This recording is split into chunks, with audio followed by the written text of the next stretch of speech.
Hello everyone, welcome to my channel. My name is Satyam Raha, and in this video I'll talk about two different classes which is related to string class. So one is string buffer class, another is string builder class. So one is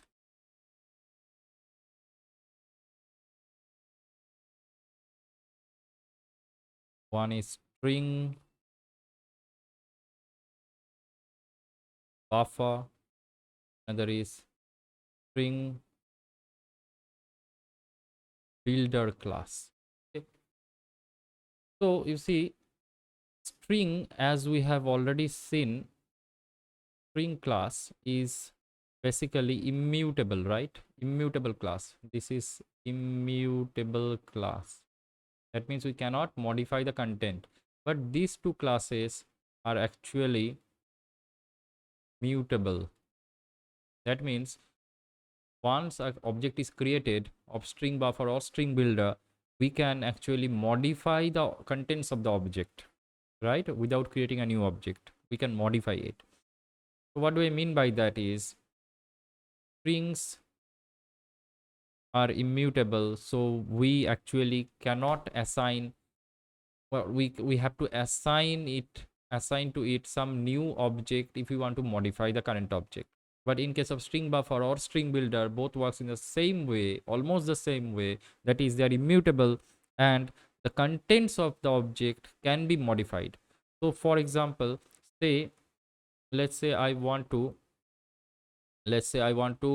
I have two strings. Okay, two string, one is string buffer object which is s, another is string builder object r.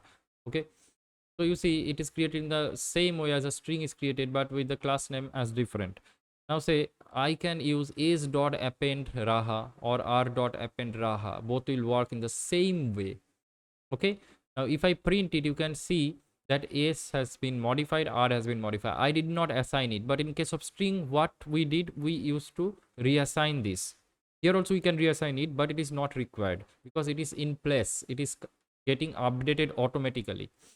Okay, so since the object is mutable, this is possible, right? S and r both are mutable, and that is why both can be updated using the append method, which is a method of the class string buffer as well as string builder.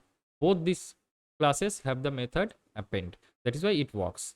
Okay, now what is the difference between string buffer and string builder, if you want to know? So string buffer is actually synchronized, that is, it is thread safe. On the other hand, string builder is not synchronized, it is not thread safe. Okay, and since string buffer is synchronized, it is inefficient, it will be slow. On the other hand, string builder is non-synchronized, so it will be efficient in performance. So what is synchronized, what is non-synchronized, what is thread, we'll actually talk about these topics in the multi-threading concept, which will be coming a few later. Okay, few few videos later, I'll be talking about the multi-threading. Then you will understand what do I mean by this. But for now, you understand the string buffer is synchronized and string builder class is non-synchronized. That is why string buffer is not efficient when it comes to performance, but on the other hand, string builder is non-synchronized and it is as well, as a result, it is very efficient. Okay, and both these classes are mutable, unlike the string class. That's it for this video. Thank you. See you in the next video. Bye.